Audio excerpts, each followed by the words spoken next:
हम अपने विषय में वापस आते हैं, अपना सबसे श्रेष्ठ और उत्तम भाग परमेश्वर को देने का।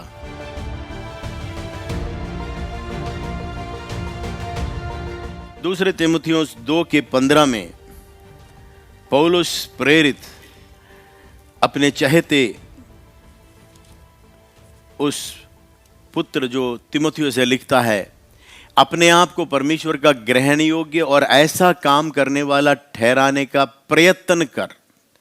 यानी लिखा है कि अपना सबसे उत्तम देने के लिए क्या कर? प्रयत्न कर। तो अगर हमें बेस्ट अर्पित करना है, हमें एक महानता की ओर बढ़ना है, अगर आपको एक उत्तमता को देखना है, तो याद रखना, आराम से नहीं होगा, ढिलाई से नहीं होगा। उसमें परिश्रम चाहिए, उसमें लगन चाहिए, उसमें हो सकता है हमें कठिनाइयों को झेलना पड़े। मेरे प्रियो, पौलुस फिर से एक उदाहरण देता है इसी दूसरी तीमुथियुस के लिखे पत्री उसके 3 अध्याय के अंदर, उसके 2 अध्याय में ही 3 से लेकर 7 तक, दूसरे तीमुथियुस 2 अध्याय 3 से लेकर 7 तक, वो 3 इलस्ट्रेशंस, 3 दृष्टांत, 3 उदाहरणों को देता है सबसे उत्तम भाग देने के लिए।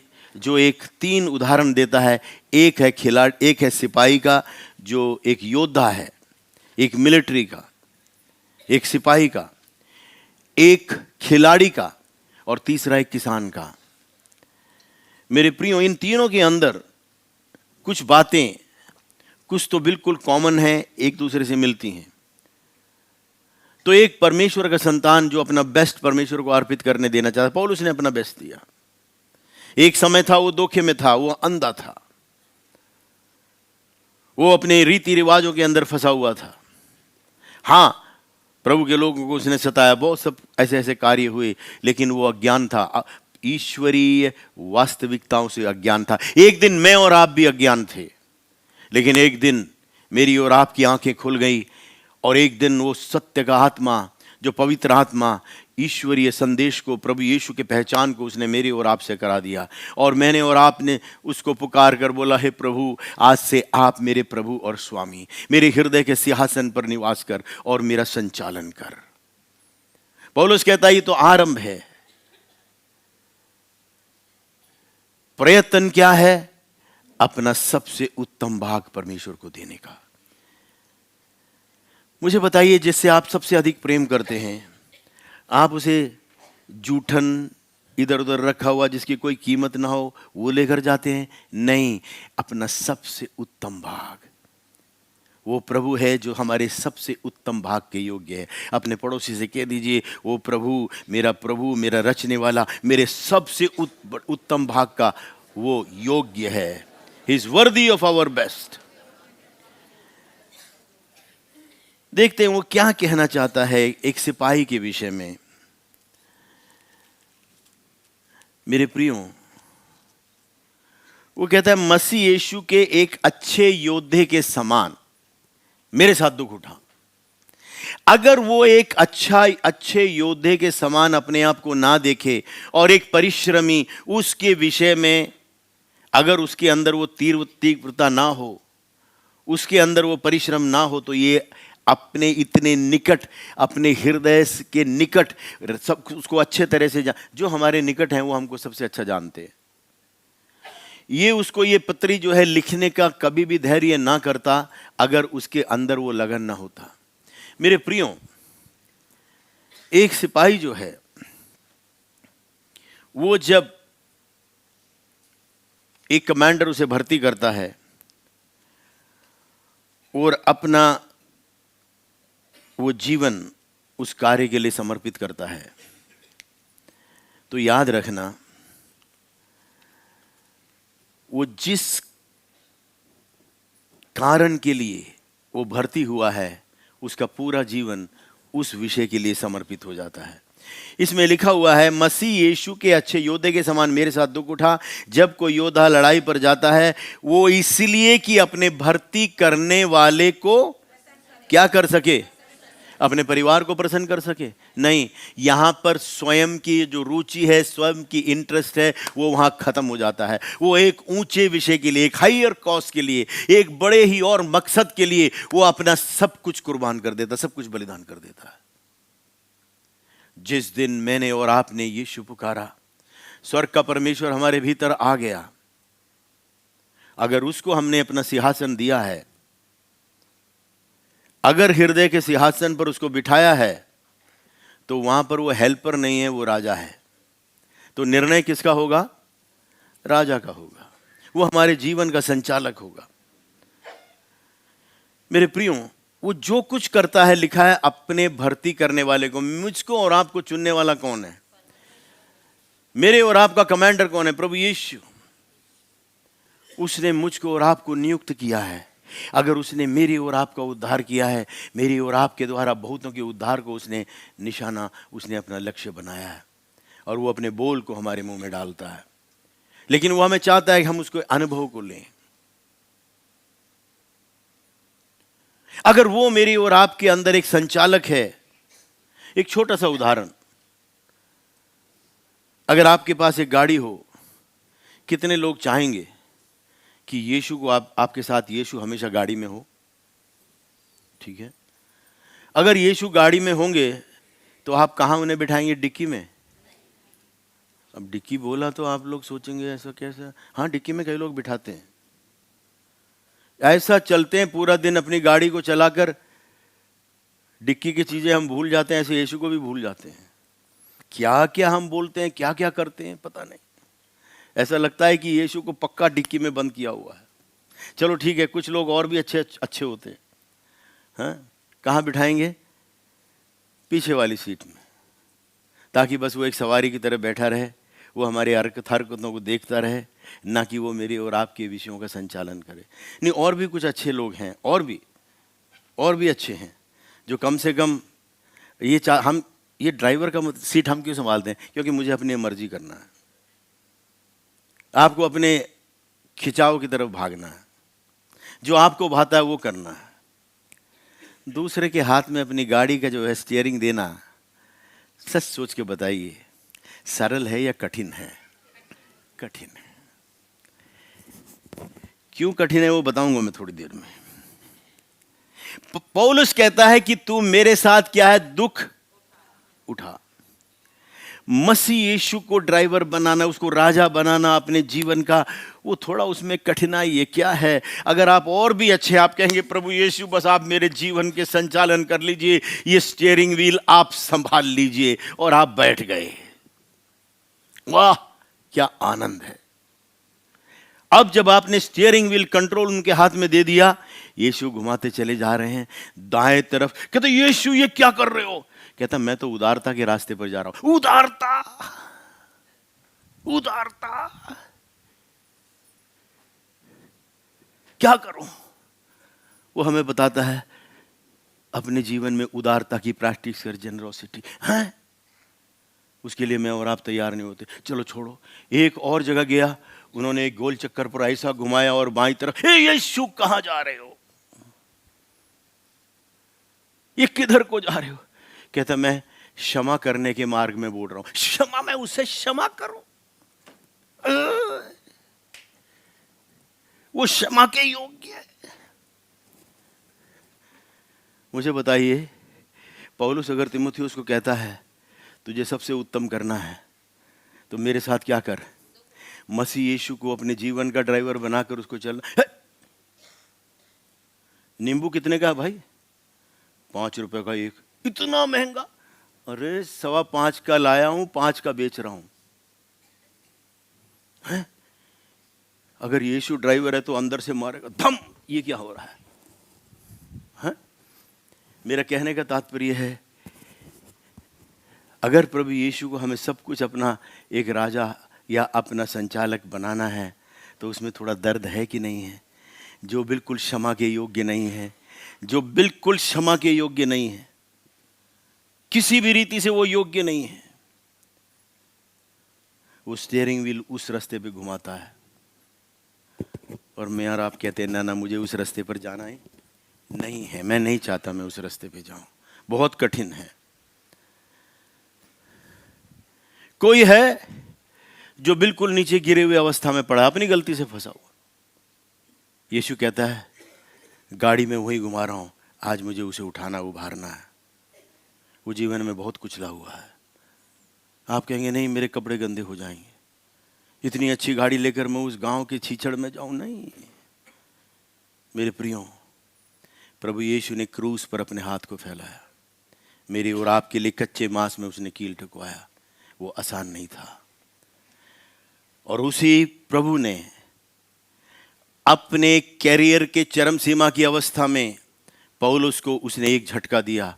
बोला हे शाऊल तू मुझे क्यों सताता है। वो पूछता है प्रभु तू कौन है। ये प्रभु कहां से आ गया। आगे दर्शन में स्वर्गीय अनुभव में मिले हुए एक व्यक्ति ने कहा कि पौलुस मुझे मिला और उन्होंने ऐसा बोला कि जब मैंने सुना यीशु के मुंह से हे शाऊल तू मुझे क्यों सताता है, कहता है बस उस शब्द में इतना प्रेम कि मुझे कोई शंका नहीं रहा कि यह वास्तव में प्रभु है। कहता उसी घड़ी उन 3 शब्दों के अंदर, उन 9 सेकंडों में जहां मैंने वो वाणी सुनी, मैं उसका मुरीद हो गया। मैंने कहा जीवन भर मैं इसकी सेवा करूंगा। कितने हैं जो कहते हैं सही हो।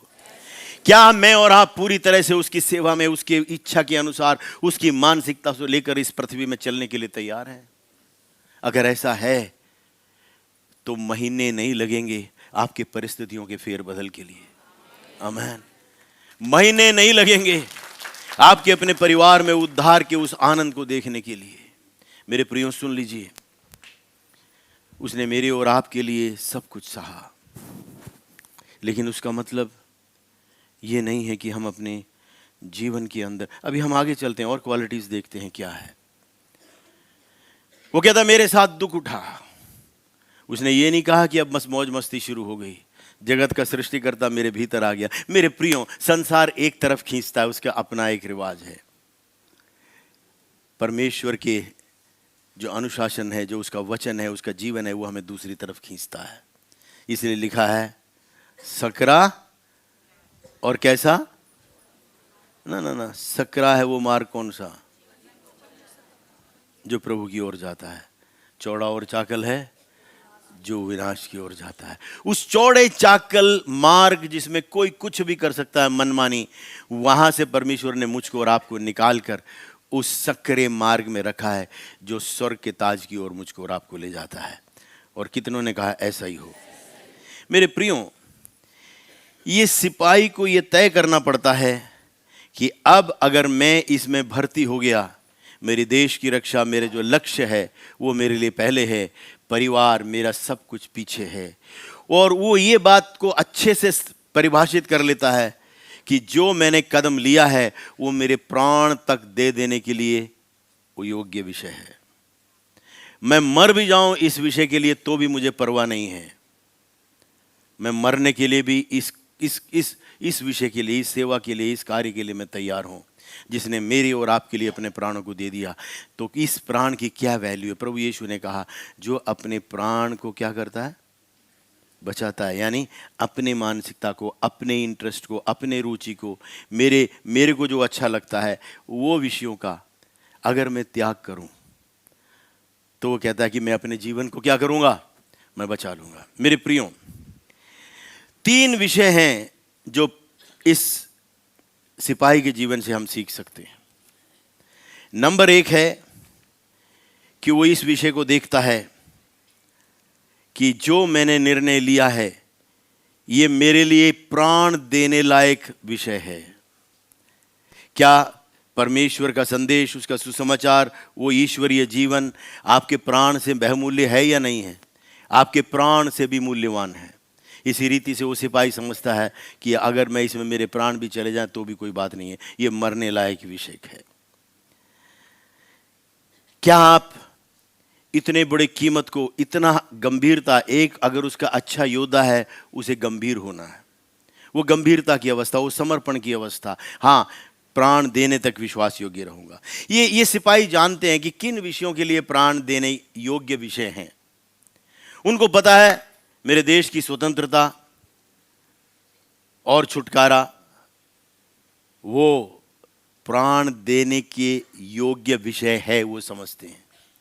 क्या परिवार हमारे प्राण से बढ़कर कीमत देने वाला विषय है या नहीं है? हमारे प्राण से भी अधिक, हमारे जीवन से अधिक बहुमूल्य है। तीसरा, विश्वास का विषय। एक छुटकारा, स्वतंत्रता, छुटकारा मेरे और आपके, उसके लिए कुछ भी हमें, मुझको और आपको करना पड़े। जो प्रभु यीशु ने लहू से हमको खरीदा, जो उसने छुटकारा हमको दिया है, ये बार बार बंधुआई में लाने के लिए, जहाँ पर इस पृथ्वी में कार्य करने वाले शरीर रहित दुष्टता के प्रभाव उसमें चेष्टा करते हैं, कोशिश करते हैं, लुभाते हैं, हमारे मनों में विचार डालते हैं, मंत्रणा एक अधर्म की ओर, एक नाश क्षमा करने वाले की ओर, एक लालच की ओर, इस तरह से और बहुत हृदय की कठोरता की ओर लुभाने की जहाँ कोशिश करते हैं, प्रयत्न करते हैं। मेरे प्रियो, उसका विरोध कर, पर प्रभु यीशु के मानसिकता को लेकर चलना, उसमें थोड़ा विरोध होता है कि नहीं? थोड़ी रगड़ लगती है कि नहीं? उसमें कठिनाई है, उसमें कठिनाई है, उसमें परेशानी है। लेकिन हाँ, वो समझते हैं कि मेरे छुटकारा, जो मुझे प्रभु यीशु ने मुझे लहू के अंदर छुटकारा दिया है, मैं उस पवित्रता में बना रहूँगा, बनी रहूँगी। मेरे परिवार के लिए मैं प्राण देने तक मैं तैयार हूँ। उसके में ऐसा एक मेरे और आपका विश्वास। शद्रक, मेशक, अबेदनगो, एक दिन विश्वास की परीक्षा उसके सामने आई। राजा से कहते हैं, राजा, हमें तो उससे डिस्कस करने की ज़रूरत ही नहीं है। हम मर भी जाएं, जल जाएं तेरे भट्टी में, हमें कोई परवाह नहीं है। लेकिन हमारा परमेश्वर हमें बचा सकता है। वो ना भी बचाए तो भी हम अपने विश्वास की उसको रखवाली को करेंगे। आमेन। तो हमारा विश्वास, इट इज़ वर्थ डाइंग, वो प्राण देने योग्य है। और ये जो मेरे और आपका ईश्वरीय प्रेम, वो सबसे अधिक किससे प्रकट होता है? क्या मैं दूसरों के लिए अपने प्राण देने के लिए तैयार हूं? मेरे प्रियो, ये अपने भाई के लिए प्राण देना, अपने मित्र के लिए प्राण दिए जाना, इसका मतलब तो यहाँ तो पृथ्वी में कोई बचेगा ही नहीं। सबका कोई ना कोई मित्र और भाई होगा नहीं, हो फिर तो आधे से ज़्यादा खत्म हो जाएंगे। मेरे प्रियो, मैं पूछता हूँ, जो 12 घंटे आप ड्यूटी देते हैं और जो पसीना बहाते हैं, वो क्या है? वो आपका खून ही तो है।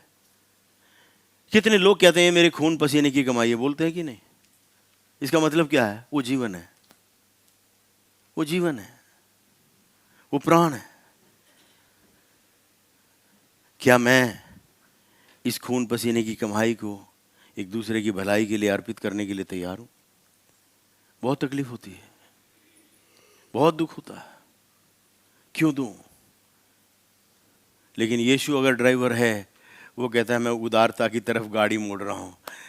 ओके, वो चाहता है कि हमारे अंतर मन के अंदर जब वो उदारता की बात करे, यस प्रभु, उस स्वर्गीय दृष्टिकोण को समझना, क्षमा की बात पे, और जब जाने देने की बात पे, दया, करुणा, सहनशीलता के नाम पर उस गाड़ी को हमें उन गलियों में जाने देना है। उसे कहना, हाँ प्रभु मैं तैयार हूँ, हाँ प्रभु मुझसे नहीं हो पा रहा है, लेकिन मुझे अनुग्रह चाहिए, मुझे अनुग्रह चाहिए, मुझे अनुग्रह चाहिए। ऐसे समय मेरे जीवन में आए जब मैं किसी विषय के ऊपर मैं उभर नहीं पा रहा था। मैंने उपवास किया। आखिरी दिन मैंने क्या देखा? एक स्वर्गदूत उतरा, बड़ा ऊंचा भारी तलवार लिए हुए। वो विषय जो मेरे अंदर रुकावट थी, उसे काटता हुआ दिखा, और वो एकदम खत्म। जहाँ वो मैंने दर्शन देखा, मुझे लगा है ये तो कहीं है नहीं मेरे दिमाग में, ये कहीं है ही नहीं। मैं बिल्कुल प्रभु के समान सोचने लगा। कितने हैं जो बोले, बोलो प्रभु यीशु की जय।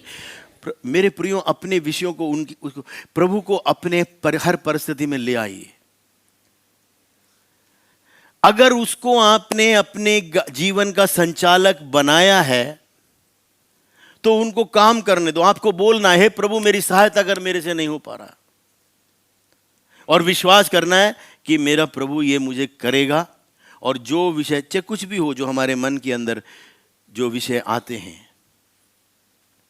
और हमें फिर उसके बाद अपने मन की चौकसी करना है, ताकि वो मेरे और आपके लिए एक सताव न बन जाए। अगर मेरे और आपका जीवन प्रभु के लिए समर्पित है, और अगर उसको मैंने और आपको अगर संचालक बनाया है, तो मैं और आप उसके अभ्यास हम करेंगे। सिपाही जो है वो इस बात को समझते हैं कि अपना प्राण जो देना है वो जो है प्रेम का सबसे बड़ा प्रकटीकरण है।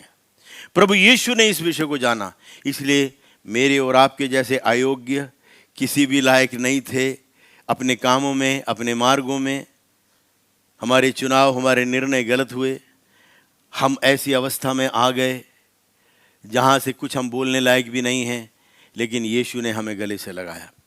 वो हमारे स्थान पर गंदगी में उतर गया, उसने वो कोड़े अपने ऊपर खाए, उसने वो श्राप अपने सिर पर लिया, उसने वो अपने आखिरी कतरा तक लहू मेरे और आपके पापी गंदे खून को रिप्लेस करने के लिए उसके बदले में उसने डाला, और उसने उस फिरौती को दे दिया, और उसने कहा है, दुष्ट सुन, ये मेरे पर विश्वास कर रहा है, इसने मेरे नाम को पुकारा है, और आज से 2000 साल पहले, उससे अधिक वर्ष पहले मैंने इसके लिए अपने प्राणों को दिया है, और मेरा लहू इसके सब पापों को शुद्ध करता है। दूर हो जा तू, और उसके पकड़ को काट कर दूर करता है, और हम उस स्वर्गीय अनुभव को, उसके स्वर्गीय राज्य के उस महिमा को, उसके सारे फलों को हम अपने जीवन में पाते हैं। कितनों ने कहा ऐसा ही हो। आमीन।